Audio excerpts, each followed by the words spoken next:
Check your internet connection. Oh, there you go. All right, well, we are live. Never mind. This thing gave me a little pump fake. Broncos country, what is going on? I am joined by my good friend Jeremy, who is back fresh off vacation. He's not as tan as I thought he would be, but he is back and ready. How was your trip, man? How you doing?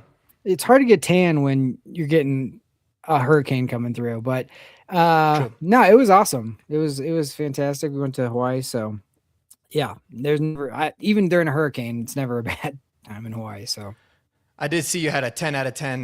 Did you buy that Bronco Hawaiian shirt that you were wearing? Did you buy it out there? I didn't. I strongly considered it. I'm not really an Aloha shirt type of guy. Those are typically but that one was actually pretty cool. And I was like, maybe I. Oh, so you just tried it on and took the photo. That's right. Okay. All right. I dig it. I went in there just to check them out. And then I saw that they had like NFL stuff. And I was just like, oh, that's cool. And then I saw that one and I was like, I texted my wife. I said, hey, come in here and take a picture of me real quick. I want to send it to the Horsepower Hour guys. So that's what I did. Send it to the crew? Yep. Yeah, no, it looked good, man. It looked good. So, we're going to talk a little today about, I wanted to get your take firstly, because we didn't get a chance to link up since the Broncos got their butts kicked in week 2 of the preseason game. A bunch of people are freaking out. So I want to get your thoughts on that. And we'll talk about like some of the new NFL roster rules for this year and how it could obviously change the 53-man roster. So let's get into the game itself. What were your overall thoughts? I know we spoke a little bit before we hit live, and I think you're kind of aligned with where I'm at. But tell Broncos country why you're not panicking when it comes to the Broncos losing a meaningless preseason game. I mean, I heard other people making this point, and it was actually kind of perfect. It's like, what did you want to see going into that game? It was really like, make sure Bo looks all right, the ankles 100%, all that. We already kind of knew that, but just want to put eyes on it. Mm-hmm. He looked fantastic. You know, him hitting Harvey on a wheel route, like midseason form on that. Jalen Waddle got to have an explosive. And, you know, as far as that, I think I said in the Discord, I was like, I'm good for the rest of the game. Yep. No matter what happens, as long as we stay healthy, I'm good. Mm-hmm. And then we went out and got, I think it was actually kind of positive because you're at home in front of your crowd. The crowd's hyped and you go out and you kind of get out efforted by the other team. And it seemed like they wanted it more. And I think to warm up something for a season, that's actually a good thing. And I think Sean Payton is going to have a lot of ammunition against the guys of like, hey, if you guys, just because you were like the number 1 seed and you won all those games last year, this is a whole new year. And if you don't put that, if another team wants it more, they're going to win. And so for that, I actually kind of like losing. It's been a while since we lost a preseason game. So, I think you can turn that. You learn a lot more from losses than wins, right? Always. So I think in that respect, it's good. I think the defense needed a little bit of a wake-up call. Mm-hmm. Alex Singleton with that late second shift that I don't know if he was in the right. I don't know if he was wrong. I don't know if he was late. I don't know what happened, but it looked terrible. So I think I figured it out. Okay. I finally put the pieces together based off what Sean, I don't know if you've been paying attention to any. So Sean talked about it yesterday. And then, dude, I love Sean Payton, but Vance Joseph is like one of my favorite people to listen to. Like, he's so much different than even when he was the coach. But even when he was the head coach, like, as bad as we were, I always enjoyed listening to Vance Joseph because he's just a nice guy. But so I think this is what happened. So Sean, after yesterday's practice, had said, Alex was thinking about Algebra 4, and the rest of the team, including myself, were still on Algebra 1. And I was like, that's kind of weird, but okay. And then today, Vance talked about it, and they're always glowing. So to Alex Singleton's credit, they're always glowing about just how smart he is. But what I got from it was Alex Singleton went into a check, and they obviously did not game plan for it. And so the rest of the team did not go into the check. And he's happy because he didn't want to show that specific check on film.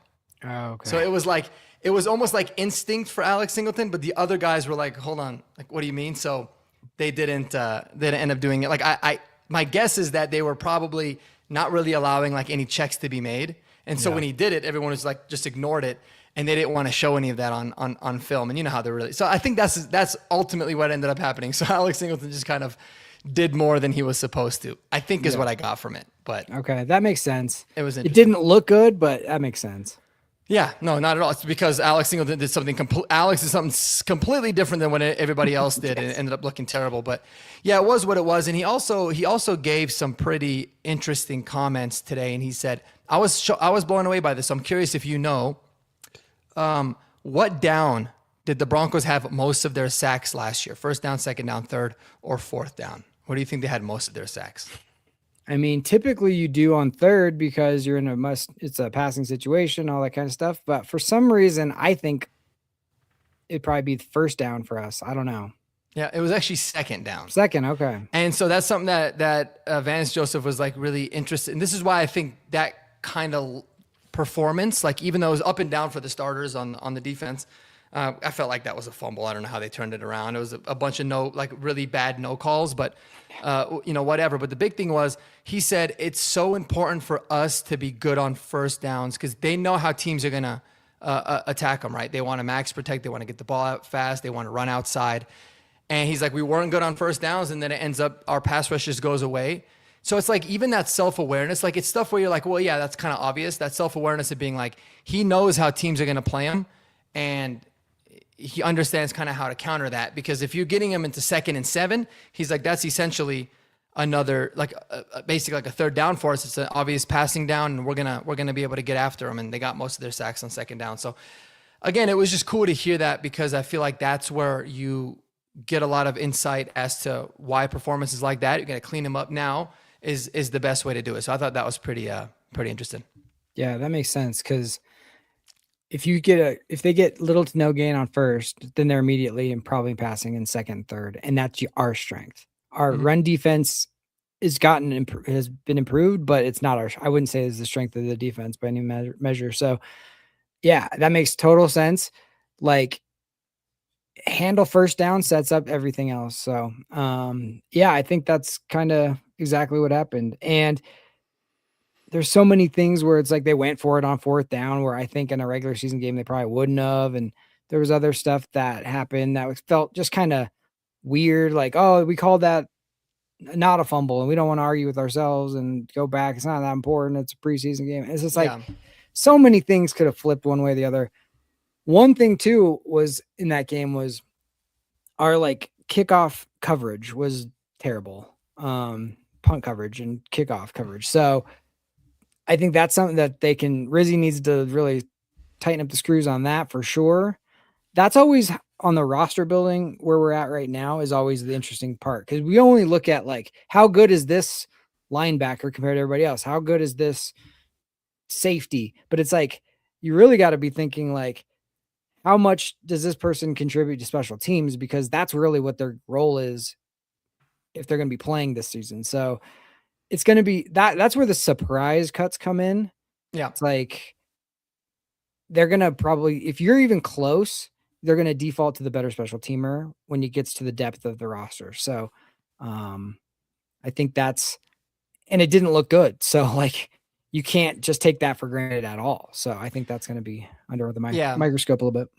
Yeah, he discussed that a little bit too. I feel like we always look really bad in preseason because we're mixing in a bunch of guys. And he had said, obviously it's super important for him to pay close attention in the personnel meetings because if there's guys that they view as long shots to make the roster, he's like, all right, well then now we're not going to play him on special teams as much in this final game because we know they're probably not going to make it. So that could be a tell as to how that's going to get sorted out too. But he figured it out last year. I think he will this year too. And, Coach Chris here, thanks for the comment, man. He made a good point. He said, what scares me if the dump off play that's killed us for the last 3 years, showed up during the Packers game and ate up a huge chunk of yards. Yeah, I mean, I think the self-awareness of just understanding what certain teams like to do, the dump offs, the boot actions, the running outside, because they know that if there's one weakness on our defense is the lack of speed we have, specific at the linebacker position. But, as long as we can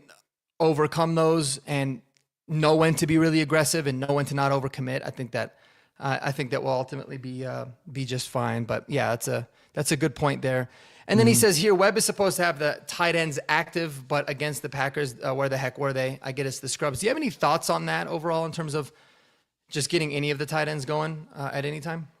I mean, we've been waiting for the tight ends to be active for the last 4 years.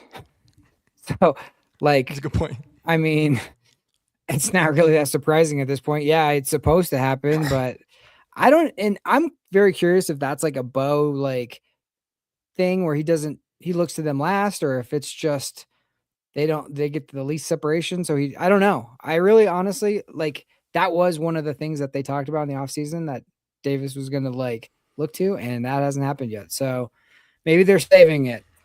Well, I did see Adam Troutman got involved. He caught a pass. That's always unique to see.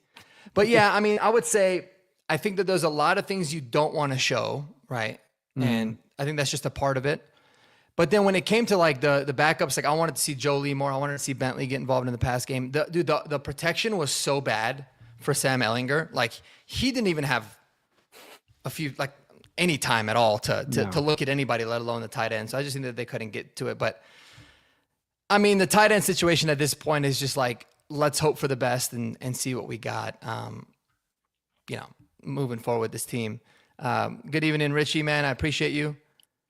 Thanks for coming in. I mean, who doesn't like a nice tight end? I definitely am a huge fan of that. So I think we would all certain agree. Respects. Yeah. Yeah. But that's a perfect segue into the 53-man roster. So before we talk about, I'll pull up the screen here and we'll kind of talk about the prediction that I have as of now. There's a new NFL rule for any of you guys that are not familiar. I did put it on my Twitter as well, but it's kind of a cool rule, but it's also very logical when it comes to the way that it works. So, and I think it's going to affect the way in which we do some of these. So essentially now NFL teams can now place up to 2 players on IR before roster cuts with a designated to return status. So the way that it used to work in the past is that if you put somebody on IR before roster cuts and you didn't carry them onto the 53-man roster, that means they were automatically going to be out for the year. So now you can put 2 guys that are designated to return. If you wanted to do that in the past, what you had to do is actually keep them on the 53 until all the waivers claim. And then once all the waivers claims happen, you would, put them on IR and then you'd be able to sign somebody else. We've done these kinds of moves in the past with like Prentice and Throckmorton and Troutman like several times, I think. So it just makes it easier. So for example, now the Broncos have a few guys that are injured that they don't have to, they might be able to just put them on short-term IR right now, and that saves a roster spot for somebody else. Like an example, that would be like Frank Crum. So Marky times have changed. Twitter is gone. It's always going to be Twitter. I'm not calling it X. Sorry, Richie. I did it once the other day, and I didn't like it. So it's always going to be Twitter.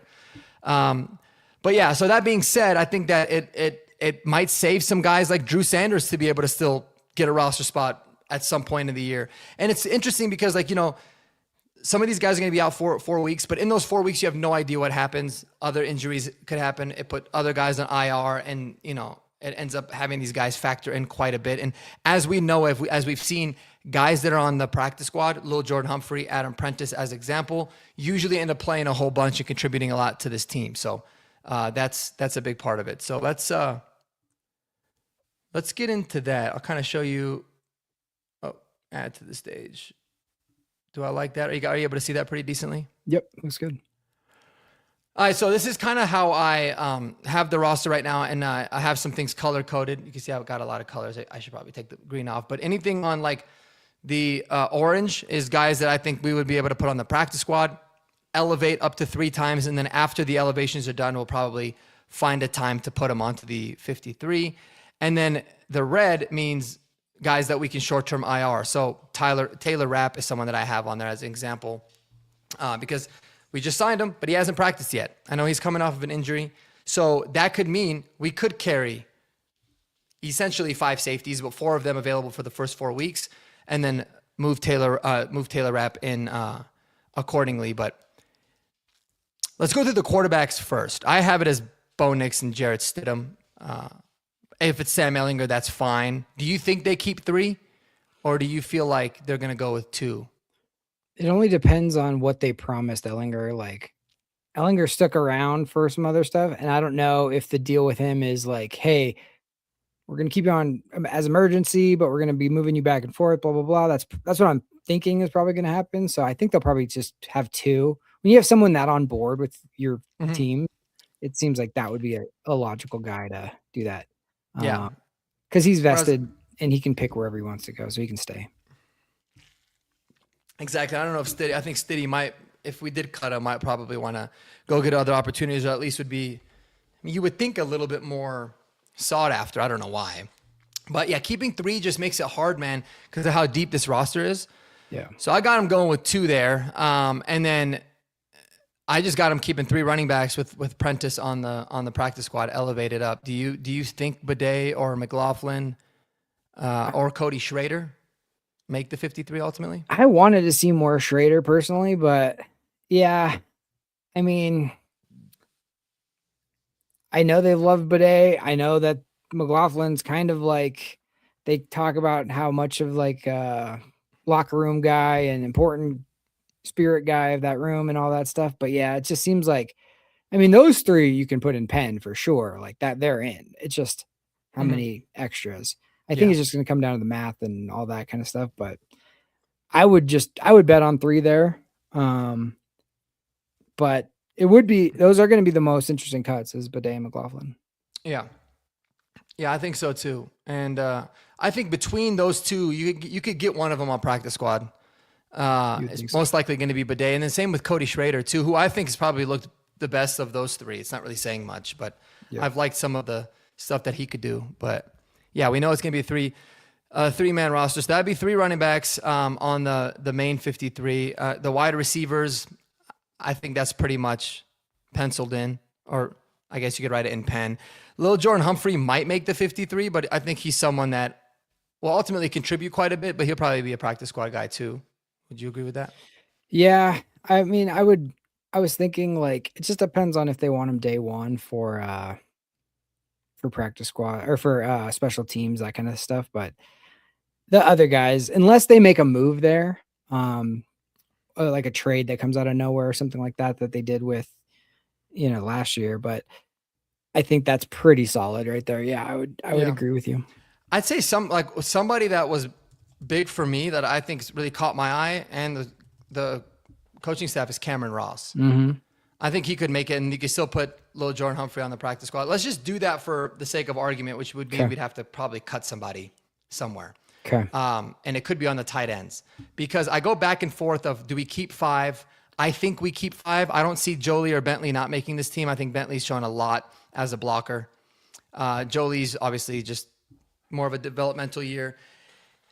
I always thought, man, it could be Nate Atkins, but I know Sean loves Nate Atkins. He's a 4-phase special teamer. He can block, and he obviously understands the system pretty well. Yeah. So they could keep 5, and then maybe cut somebody on defense and go with 25 on each side, or I don't know. What are your thoughts on work out the tight end room for me? Because I'm always going back and forth with this. For me, I think Bentley is the real question mark. If the plan is like, we're definitely not going to showcase Bentley in the preseason because we want to try to move him to practice squad so we can keep him. But that's a dangerous game to play too. If you like him, you should keep him, because that room is not stacked by any means. So if you have up and coming guys that you have plans for, don't mess around, in my opinion. But that would be the one. I don't think they're going to cut Jolie. I don't think they're going to cut Troutman, obviously, or Ingram.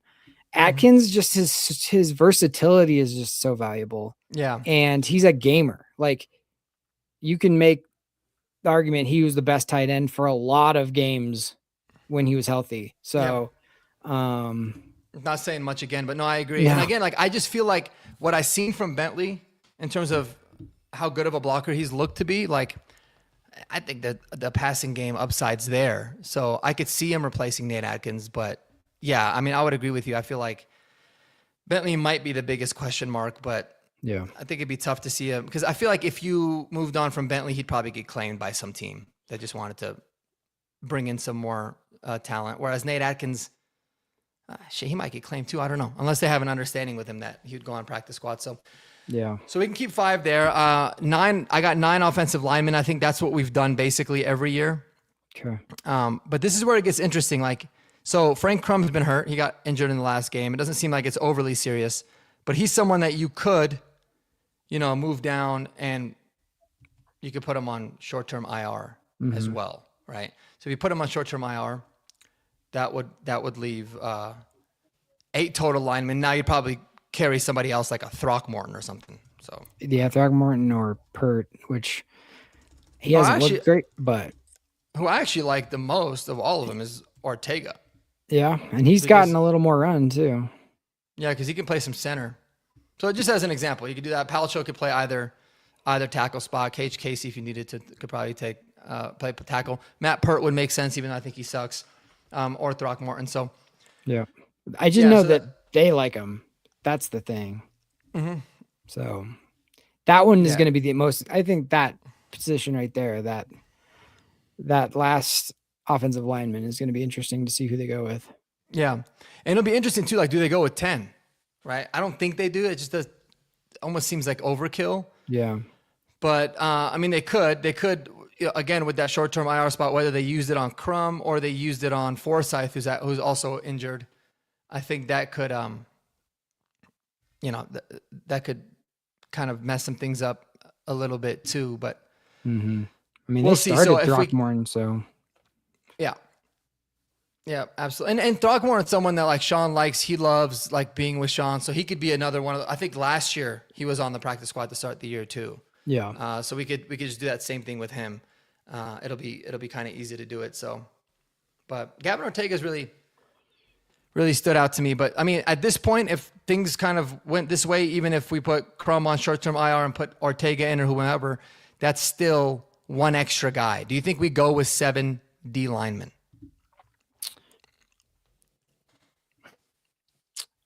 Yeah, probably. Because, man, I just don't know. I mean, I don't know who you would cut. I know. I mean, I don't see them giving up on like Savion Jones in year 2. Jordan Jackson's looked really good, and they're definitely not going to cut Onyedem. Yeah. Wazirike has shown that he is super valuable. Like, last season, like he had a great, response season. And everybody else is kind of like for sure starter. So yeah, I don't see. And I think, that would be you a have to tougher keep cut. an extra guy with JFM not being here too. Yeah, and I feel like any of those guys that you cut, those bottom 3 guys, like or bottom 4, I guess, you wouldn't be able to get them through waivers, in my opinion. Even Jordan Jackson. So yeah, I think 7 there, and then. Here's maybe where we're gonna have the most disagreements. I have 5 inside linebackers here. Okay. Because I don't think at this point Karene Reed will actually make it to practice squad like I originally thought. I always felt like he was going to be the first guy, the first man up. Should an injury to Singleton or Sternad happen, he would be the guy that would fill in. But you might be able to sneak him through the practice squad, and then you could elevate him or do whatever once you needed him. I think he's been playing so damn well, man, that I don't think they can sneak him through. I just don't see them giving up on York or Murdoch either. I think so they might roll with 5. I think it's going to come down to the decision on which one they like more. And just hope that York has shown they're just scared away from the size, I guess. I don't know. That would be my guess. I don't see them. I think they like Red Murdoch and Karene Reed. I think I agree with what you said. York would be the one that I think maybe they would try to sneak through. But that's a gamble. I think my bias is definitely showing through here. But again, I could see it because also the positives about linebacker is you get. I mean, obviously you're not going to have 5 active, but any one of these 3 guys that are not the starters, 2 of those 3 will contribute on special teams and I think be a good teams player. Yeah. So you'll at least activate 2 of them. But yeah, that's probably the big one. I'm curious what the chat thinks. Richie Rich says York is done and that Red is way better. I'll say this, and this is me not being biased because y'all know how I feel about York. I was thrilled when we signed him and I loved him throughout the draft process. They play completely different linebacker positions the way they're being used. Not even close to being the same. So it's hard to compare the two. Like Murdoch, okay, if any one of the starters got injured, Karene Reed would step in right off the bat. If two guys got hurt, you could make the argument that it would be Reed and Murdoch, but you can also make the argument to me that it would be Reed and York because they're very different style players, and that's kind of what they want.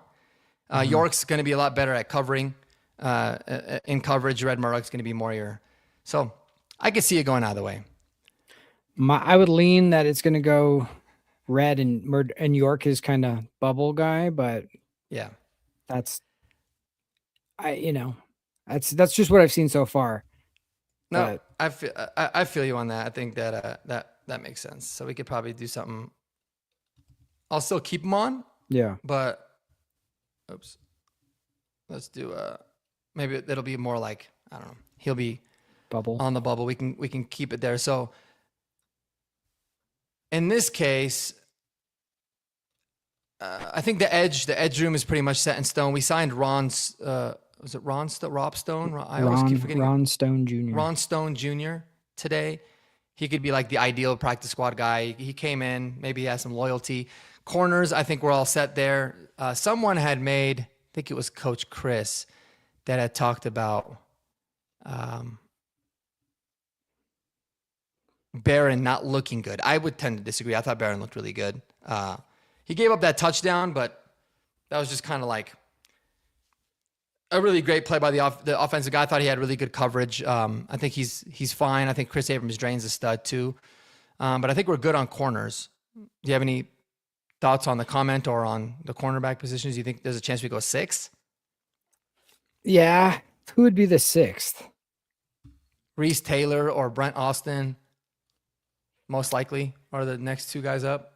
It depends on Riley's injury. They kind of said it wasn't that big of a deal. But if that's like a going into the season type of thing, but I don't think it will be. So I think the 5 is probably, I mean, those 5 that's about as good of a cornerback room as you're going to see in the NFL, I think. Yeah, no, I would agree. And then here, I guess in the edge room, this is where the short-term IR thing that we were talking about can really come into fruition too, right? Because as Dave says, find me a better duo than Drew Sanders and IR, right? It's an unbelievably iconic duo, but you could still keep Drew Sanders on this team if you wanted to, and just put him as an IR guy, and roll with that. So he'd be like your 6th edge at some point of the year, should you need him. I always felt like he should be playing inside linebacker. I like the fact that he could kind of give you depth at both. That's why his roster spot to me always made sense. And that's why I think this short-term IR thing helps someone like him out the most. Yeah.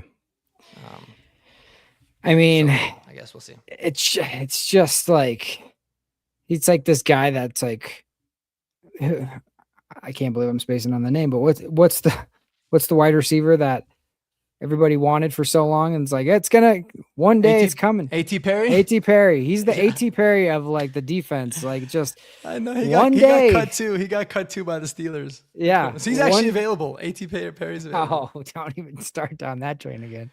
Dude, if we had cut Hakeem Butler and instead of Ron Stone brought back A.T. Perry, you already know me and David would have been having a dedicated 3-hour show. But yeah, I think that it could help. It could help with that with somebody like Drew Sanders in terms of just it's basically a free spot. You know what I mean? Yeah, I mean, and he's talented enough, especially in the edge position. Like if you just like, hey, Drew, go get that guy with the football, he can do that. But if you're like, hey, Drew, you're gonna need to organize the defense and be the green dot and do all this stuff, it's like I don't think that's. I think that's been proven that's not his role. So, the new rule could end up keeping him around one more time just to see.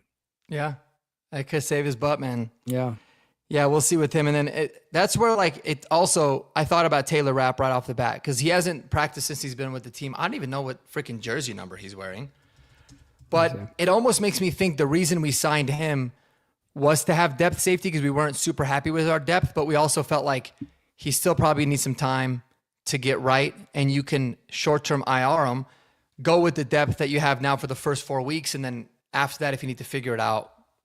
I think he's probably the most likely candidate to he's wearing number 33, by the way. 33, I was about to say, yeah, it's 33. Yeah. most likely candidate for that short-term IR stuff, which would allow for us to go with 4 safeties to start the year. Because I don't think we were ever going to do 5. I mean, even if Taylor Rapp, let's assume he didn't go on short-term IR, I can't see a situation where we're going with 5.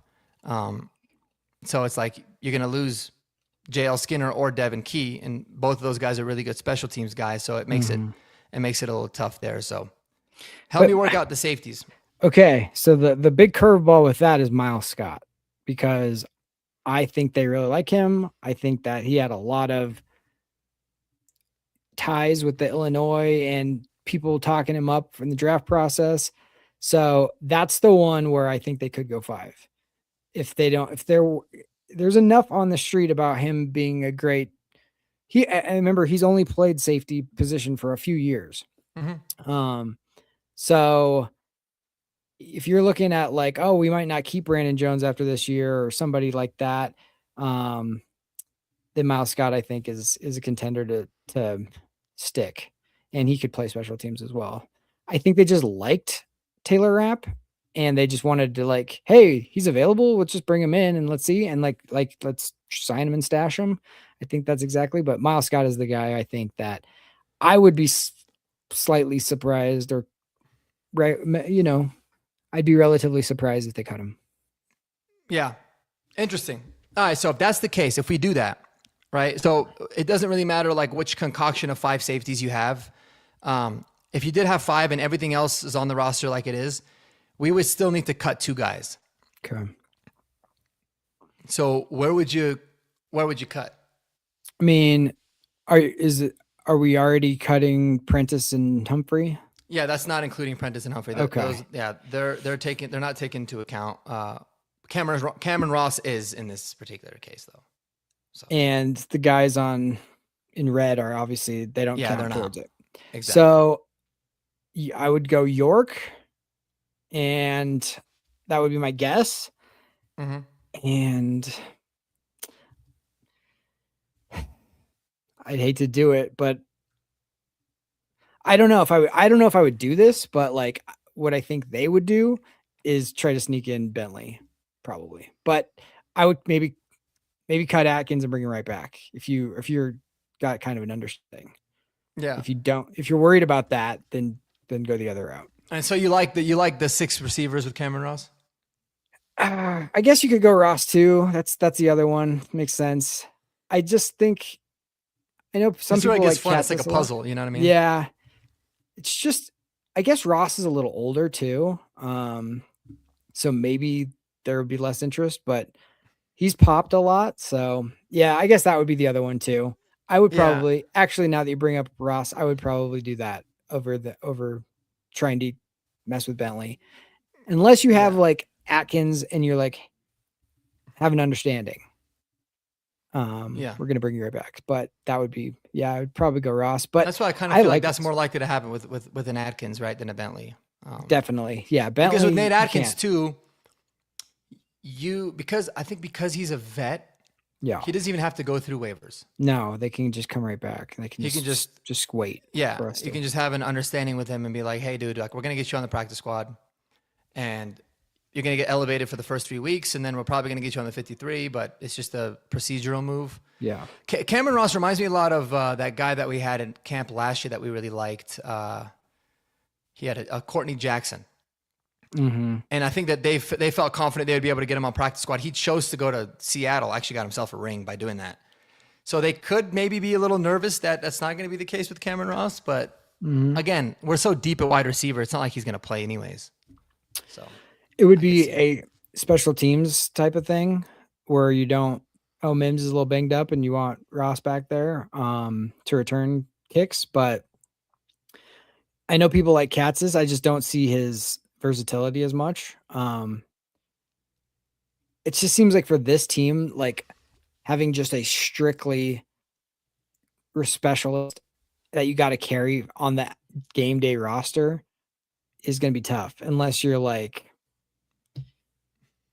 I would love to have Katzis on the practice squad. And then if something happened to a Mims or a Franklin week to week or something like that, you could bring him up. Same with Ross. So I just Yeah, I think they think like Ross more as like a wide receiver than they'd like Katzis as a wide receiver. yeah, no, I agree. That's why I think between Katzis and Ross, you could confidently, I think, get at least one of them on practice squad. Ideally, both, but you can get at least one of them on practice squad. And then I feel like the best pure wide receiver of all of the guys is probably Manjack, but he doesn't really give you much in the return game. So I All don't know. time great name though. Yeah, Joseph Manjack is the fourth too. You can't forget that. Joseph Manjack the fourth is Yeah. a pretty sick name. But this is why I love doing this, man. I'm curious, like you guys in the chat too. Essentially, the final roster spots come down to like inside linebacker. Do you keep 5 or do you go with 4? Safety, do you go with 5 or do you go with 4? And then I'd say probably tight end. Do you go with 5 or do you go with 4? That's really how I look at it. Yeah. I think 50 of these spots are pretty much locks. It just seems like you're trying to project long term.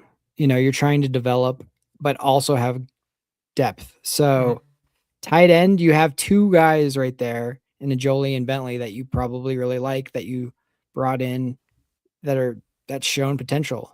And that's a position where there's going to be turnover, hopefully, in the next in the next year or two. So almost don't want to mess with those guys because it's like, I was thrilled to draft Jolie and get Bentley. So wide receiver, it's like Cortland's not going to be here forever, but like that's going to be replaced by Bryant, and you're probably not going to be able to keep Mims. Maybe, I don't know, that's a lot of money to be spending for that room. So it just depends on what you want to do there. But safety, the same thing. It's Miles Scott. So it's just going to come down to what young prospects they feel best about and ones they don't want to risk losing.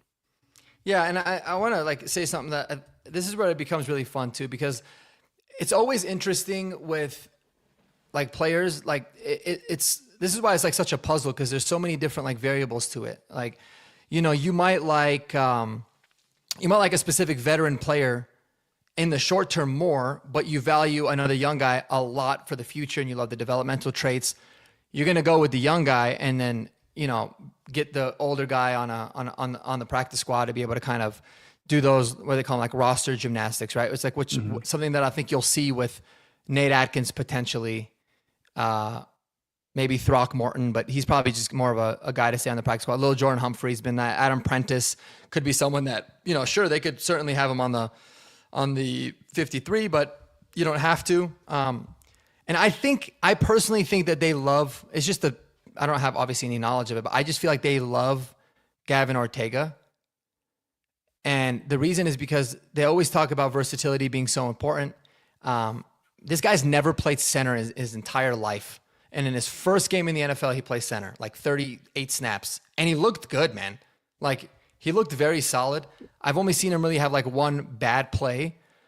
And so I feel like he's put on a lot of film. There's a high chance that teams might not like him. So they could go with 10 linemen and figure it out elsewhere. And then eventually, like it'll be easier to cut Gavin Ortega and get him on practice squad in October or November when teams' rosters are kind of like already set.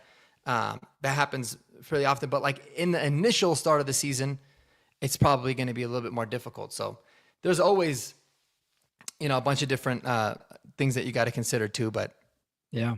And this is exactly why Ben Powers restructured his deal to take more money, but like more guaranteed money. So it's like guarantees him a spot, because I think he was like, I'd rather have a solidified spot than, stick my neck out there and hope that that they keep me for more money. You think that it still guarantees him a spot? I'm glad you brought up Ben Powers. I do think I'll say 95% chance at this point he makes his team.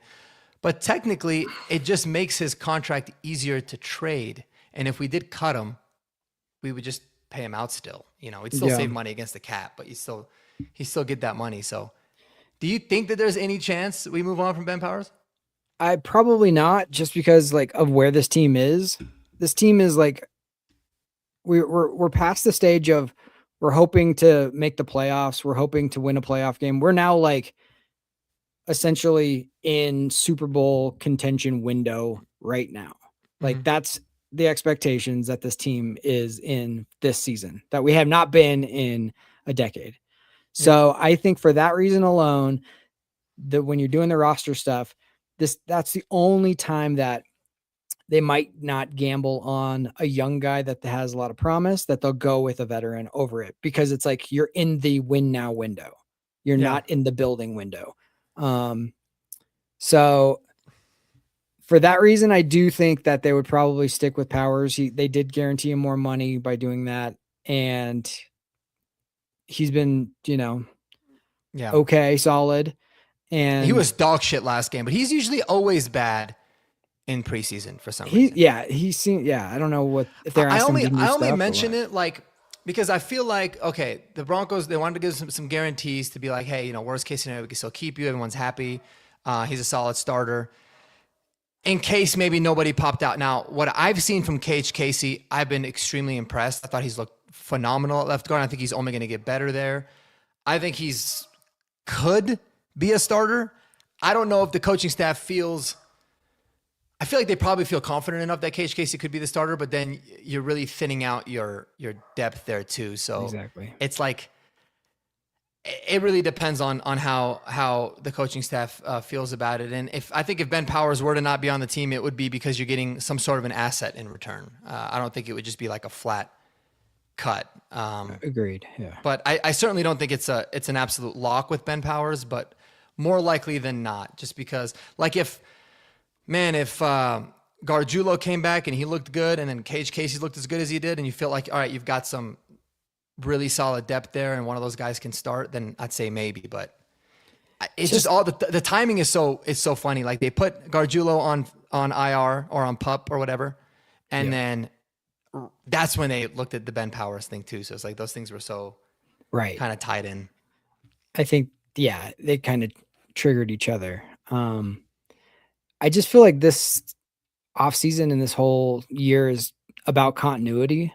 Like get Bo some more, continuity, same guys, improve in a couple positions, but like they really, really signed their own guys that maybe, Broncos country wasn't like so thrilled to re-sign, but like they were valuing the fact that we don't have to teach people a whole new system, and like the continuity was a big plus for a lot of these guys. And to break up the starting offensive line now, it would have to be somewhat extreme, I think. I think I've sold Richie. No, I agree. Though. I mean, you're right. But these are conversations that are always being had, right? Like Richie also said, I really like Miller. He's talking about Tyler Miller, the 6'9" guy that we have. He has looked good at right tackle. Well, my thing is this, like, let's say the coaching staff is like, dude, we love Ortega. If they were really impressed by him, and they really love Tyler Miller, and they're scared that both those guys could get swooped up by teams that are looking to develop linemen, because they'll have a better feel for it. Then you almost have to have the conversation about Powers, right? Because you're not gonna cut Forsyth. You know how they feel about Frank Crum, regardless of how we all feel about it. Palcho's obviously just unbelievably valuable. KH Casey's not going to go anywhere.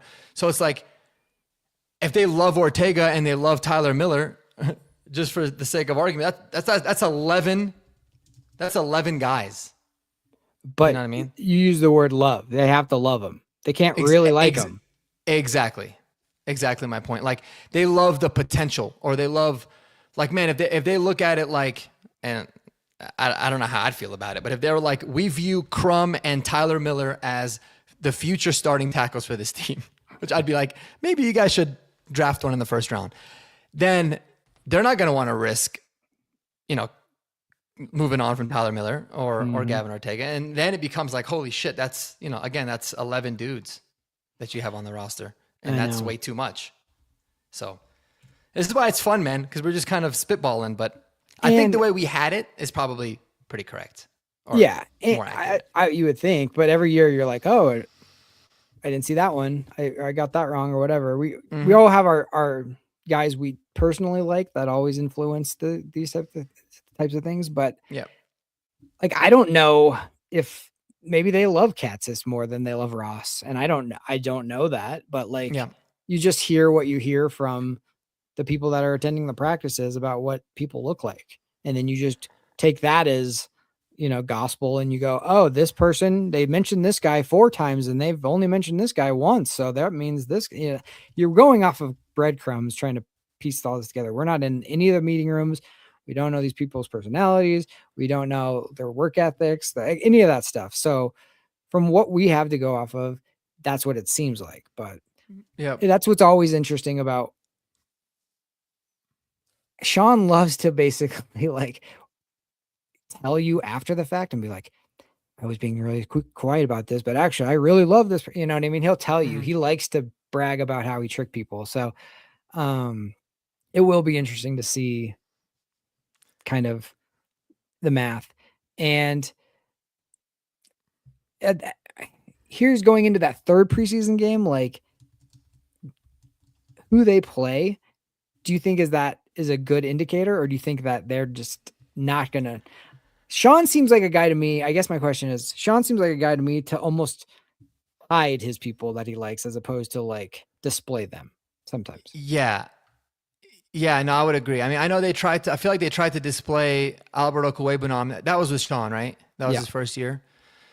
And then, yeah, otherwise I feel like he does kind of try to hide guys. I think what'll be really telling is which guys play the most special teams snaps, like on coverage. Like when you go on the PFF and you look at the amount of snaps and you compare them to the previous. If you saw someone was like playing quite a bit of special teams and in the last one he didn't really play at all and he's a clear bubble guy, I think that's a pretty clear indicator that like he's not going to make this team.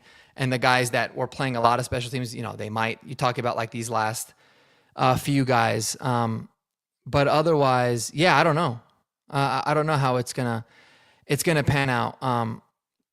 So we'll see. And then, I'm writing these names down. I have like Pert and Throckmorton written down. And then, Pert can give you tackle, guard versatility, Throckmorton guard center. You feel like you could probably get both these guys on practice squad. And that plays a role into it as well. Cause then it's like, okay, these are your ultimate insurance policy guys that you have on practice squad that are veterans that can come in. And then maybe that allows for you to keep another young prospect like a Tyler Miller on the 53, but he's probably not going to play at all this year. Or Gavin Ortega, for example. So there's always part of that. But I think, man, like, I think so. I think it's the inside linebacker because you also got Jordan Turner. That's a big piece of this too. Mm. And it's like if they come out and they don't play Karene Reed at all in this last game and they don't play the starters, okay, Karene Reed's like a lock to make the team. I think Reed's but then they go a lot of like, they play Murdoch a lot, or they don't really play Murdoch all that much, and they go heavy with York and Jordan Turner. I mean, those kinds of things you might be able to figure some things out, but like Sean's so scared of like tipping his hand on anything. I don't think us fans are going to be able to figure that out either. Let alone other teams. So and there's only so many bodies that you can. You know what I mean? Like sometimes people have to play. You can only you can't rest everybody because you still need a lot of people to play. So it will be. It's more about like how long and in what situations. Like at first they said Bo is going to play the second and the third preseason game, and now I'm hearing that Bo probably won't play the third preseason game. Yeah. We'll see. So that'll be interesting because then you can kind of see like who are they putting him out there with on the offensive line. If they're not going to put him in front of people they don't trust. Yeah. So, but if they don't play, then if he doesn't play, then you're kind of like, oh, yeah. Yeah, no, I agree. That's why I think, I don't know. It's fun, man. Like, I talk about Tyler Miller again, right? Tyler Miller developed where this is where the short-term IR thing really comes in handy because Frank Crum is banged up. Alex Forsythe is banged up, right? If you put Frank Crum on short-term IR, you can save him. He's only going to miss 4 games. You got him after that. That opens up the door for Tyler Miller to make the 53, and then you can figure it out later. You put Alex Forsythe on IR. Okay, now Gavin Ortega is that guy that can make the team and be able to you're essentially carrying like a hybrid 10 offensive lineman instead of 9 as well. So that's just kind of something that was on my mind that I wanted to get to there too. So that's why this new short-term IR rule I think is really interesting because it changes the math on a lot of these guys. Yeah. And allows for you to really like move things. Yeah, and you mentioned Forsythe. Like, remember when we lost the Kansas City game because he got blown back and everybody's like, "Ah, cut Forsythe, he sucks." Blah blah blah. And like the whole team was like, got his back, and they're like, "Nobody works harder than Alex Forsythe." You know what I mean? It's like, so those are the types of things I'm talking about where we don't know how a person is behind, just marching them out there. Like they could love somebody for all these reasons. I think Pert they like his intelligence and stuff like that. So even if somebody doesn't play well, or if they're trying to have him do new things, we don't know those little details. We just go, he didn't play well, so he sucks, so they just cut him. Yeah. And it's like, it's not that simple. So for sure. They saved Crumb when I thought he was a goner, and they made an effort to be like, no, we want him. Dude, they've like tripled down on that this year. They love Frank Crumb. Yeah. And he looked terrible last game, but I always remind people, like, he came in and played a little bit last year and he looked really good. Offensive linemen are going to struggle when they're playing like half their reps on left tackle and half their reps on right tackle. But when they settle into a role and during the season, that's what they play, they're going to look a lot better. But like everybody on the team loves Frank Crumb. Yeah. I feel like there was like a whole week where like different players were like, dude, Frank's the best. Everyone that comes to, so like, he's not going anywhere. No. Alex Forsythe ain't going anywhere. And you know what we feel like as fans, it's obviously we should still have our opinions, but you have to take it into account that like, there's a lot of guys that hate Nate Atkins, right? But if you kind of read through the tea leaves, this coaching staff loves him. I was never an Alex Singleton guy, but it's obvious the coaching staff loves him. Same with Troutman. So it's like, sometimes, fans love Dre Greenlaw. The coaching staff didn't. So it's like, you just never know, man. But that's what makes it fun. And even Dre Greenlaw was like, I had a hard time like picking up the calls and stuff and picking up the changes. And it's like, we don't know that. We just think Dre Greenlaw played at an elite level for San Francisco and was on the edge of like winning a Super Bowl. So he's good. But then he comes here and it's like, Richie just said, like, working hard does not mean good player. 100%. But what it comes down to so many times in every measure of life, not just football, is trust. Do I trust this person in tough situations? Yeah. And if you're a coach of a room of the, a linebackers, and you're just like, he's very talented, but I can't trust him to do the right thing with like a Drew Sanders or something like that.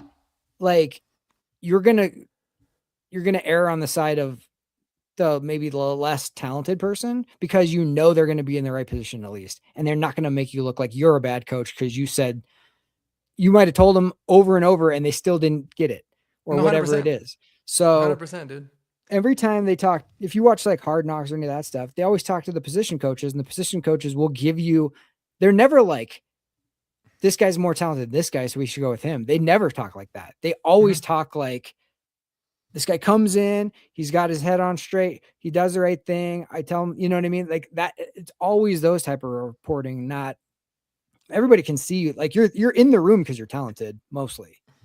Well, yeah, and try to show me an example of like a player that you weren't really that high on, or you felt like wasn't that good, that was called upon to fill in, whether it be in a game in a pinch or like for an extended period of time, and you're like, man, they look terrible, right? Like PJ Locke last year looked phenomenal when he came in.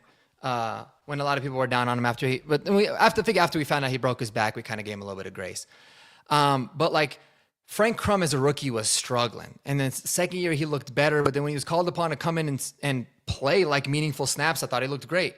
Alex Polcheski, like, looked phenomenal at right tackle. And then he gets thrown into being left guard and he looked very good at left guard too. The only one that looked really bad was Matt Pert, and he got hurt early in that game. But like every time you've had some of these guys go and fill in, I feel like they've all played super well. Chris Abrams-Drain was called upon, makes an interception in his first game and balls out when he was filling in. So it's like this coaching staff kind of understands it. Like you got to be built a certain way, and you can only look at things on such a kind of shallow level, Yeah.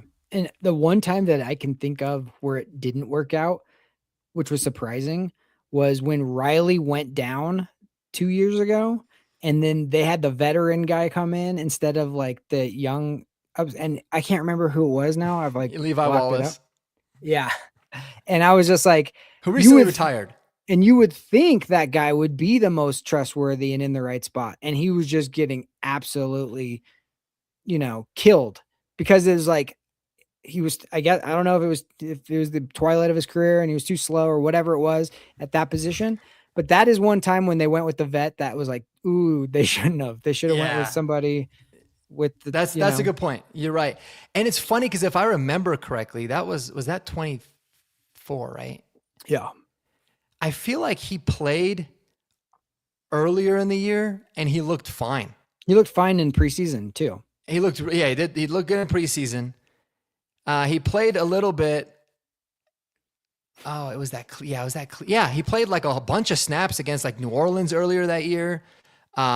Against the Chargers, those injuries. Against the Chargers, you look at PFF, my God, he had a 92 grade, which I know PFF's like, yeah, whatever. But like he played well, and then all of a sudden it was like that Cleveland game was just a wreck. And they put his ass on IR afterwards. So I don't know if he was dealing with something. He was done. Could have been. But it was like kind of out of nowhere. Like he was really, really bad. It was that performance and that time when I was just like, oh, okay, I undervalued Riley Moss and how important he is.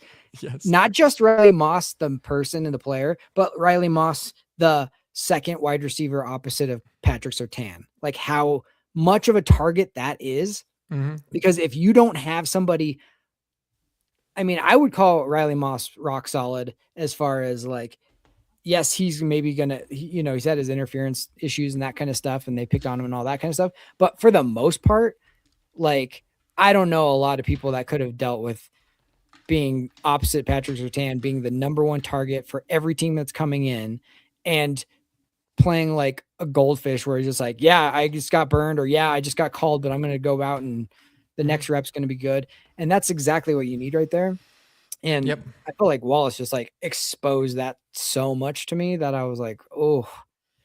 Yeah. And it's crazy because like, had it not been for Wallace, like we wouldn't have, obviously we wouldn't have drafted Barron too, because I think even if they felt like he wasn't going to be a starter, they just were desperate for depth and talent there. But like you wouldn't have seen how good of a player Chris Abrams-Drain is, And yeah, I mean, Chris Abrams-Drain definitely has his moments, but like when you hear people talk about him in practice, like I think it was yesterday, people were like, dude, this guy was filling in for Riley Moss and was locking everybody down. Yeah. And it's like, he got basically forced into playing against Justin Herbert and the Chargers, and he was balling. He got a pick. So sometimes it's like, man, you just got to like almost force some of these guys to go in there and play, and they'll show out if they're built for it. And he's just one of those guys that I think is. So. And cornerback is rarely a position where you don't have an elite guy who wasn't drafted in the first round or second round. Like, there's not a lot of really good, we'll just pick up a late corner and he'll be fine. Yeah, like, it's rare. That's not that it's position. Super rare. So for you to get Riley Moss and McLaughlin and Chris Abrams-Drain later and develop them into guys that are like that good, like that is, people need to understand how rare that is. You're not going to be able to replace them easily. And Richie's bringing up the question that nobody wants to face, which is, Riley or J-Mac, we can really only sign one. I'm going to be upset by either one, and I'm going to be excited by either signing. So like, yeah, I know it's tough. I mean, I don't like subscribe to the notion that we can only sign one. Like maybe if it's a hypothetical question, it makes it more fun. Yeah. If we really love both those guys, we can make it happen, dude. Like we have enough cap space. We can make it happen. I think if I had to choose, I would choose J-Mac because he's going to be cheaper than Riley. I just don't think Riley would sign a team-friendly deal. Now, he'd be stupid to do that. It'd be great if he did. Yeah. And also, I think because we took Barron with the 20th overall pick, even though he's probably better suited to be a nickel, like I think he could play and do a decent job on the outside. Jaquan McMillan is just such a playmaker. And I feel like Riley Moss is going to be that this year too, though. I think he's going to have a really big year. I think he's going to, I mean, he got a pick in the first game. He's been balling out during camp. I think he's going to have a huge, huge year.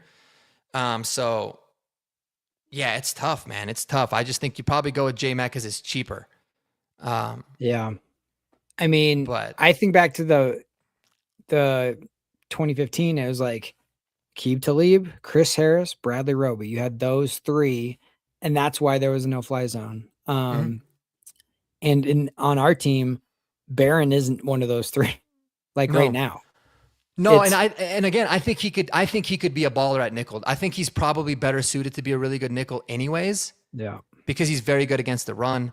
He can play in those, he kind of plays like a hybrid nickel role anyways, like in the slot a lot, on passing downs. So that's what's like a lot of people are not really giving enough credit to Jahdae Barron about. Like, I get it. He was a 20th pick and people have all these opinions, but like, dude, his versatility is like really good, but it's also, I think, been something that's kind of hindered his development up to this point because he's playing everywhere. Like even in last game, he was the one that filled in for Riley, and then they kicked him inside, and he played a whole lot in the slot too. And it's like, that's cool that he can do both. That's very valuable, but it's like you can't really be a master of one. You kind of got to be a decent, like, what is it called? Like a jack of all trades, but a master of none or whatever. Yeah. That's kind of where he is. But I guess it comes down to like which trio do you fear more if you're the opponent? Is you got Surtain, you got, I guess you could say, I don't know if you put Barron in the Riley spot and then McMillan in the slot, or would you put Chris Abrams Drain outside and then you would be starting Barron still? Or would you rather have Surtain, Riley, and Barron in this slot, and Drain is like your backup? Yeah. So that I hear what you're saying. Is like the money Riley's going to command more because of the position. But let's say if you threw that out, just the combos, I personally I'd rather roll with Barron replacing McMillan, and keeping Riley, but the money's going to dictate whatever. Yeah. So it's tough, man. It's tough because it's like, really tough. It's tough because like I think opposing quarterbacks fear Jaquan McMillan more because he's made quarterbacks pay. Like he's made big time plays in big time moments. But it doesn't just mean that like, okay, like you put Barron to replace Riley Moss, who again, that's always been my biggest crutch, is that he doesn't make quarterbacks pay. I do think that changed this year. But it doesn't mean that like, oh, okay, so Barron's just going to go out there and be fine. Like he could go out there and just get totally manhandled. And then you have to put Chris Abrams Drain in there. So it's $1 million question, man. And that's why these guys make millions of dollars a year to make these decisions. I would love to be paid to make it because we talk about it for free. So, but I think ultimately, man, if they really want both guys to stay, they will make it happen. Yeah. George Payton he's proven that he'll make it work. And I mean, remember, you're rolling money over from like not making signings from this last year. Like people were like, you have this much cap, like, why aren't we signing this? Why aren't we doing this? And I think they were thinking ahead of like, there's some contracts that we're going to have to make tough decisions on. And maybe if we save some money, we might not have to make as tough a decision. So that'll be interesting to see what happens. Yep. Well, interesting stuff, man. It's been about an hour, so I think we're going to wrap this show up. Everyone in the chat, you guys have all been awesome. Thanks for joining this discussion. I could talk about this stuff for 5 more hours. This is like, one of my favorite things to discuss is like roster management, player development, all that kind of fun stuff. So glad that we finally have a lot of content to talk about. Jeremy, anything that you're looking forward to seeing the most in the final preseason game against the Vikings? I just want them to have the right attitude coming, like reacting to that kind of embarrassing loss, like come out, take care of business, even if it's not Bo and starters or whoever's in there. I want the mentality to be like, we're not going to like play with our food this week. Like kind of get the message that I'm sure Sean is sending this week. That would be the main thing. obviously the most important thing is injuries on anybody who would be making the team. You don't want injuries for anybody. So I mean, that's basically it. I don't need to see, somebody make. I don't need Manjack to make 7 catches or anything like that. It's just more of like I want to see a response of that. But that's pretty much it for me. What about you? Yeah. No, I'm right there with you, man. Obviously, no injuries is always a big win. And one last thing about Richie's comment. I think you're going to be surprised that Bo's contract is not going to, it's not going to affect the Broncos cap wise until I did like this whole I used this program and I put like a realistic Bo contract. I did it like a 10-year deal, like they did with Mahomes, or like 8 years or 7 or whatever it is as an extension. His cap number is not going to be like super, super high until like 2031.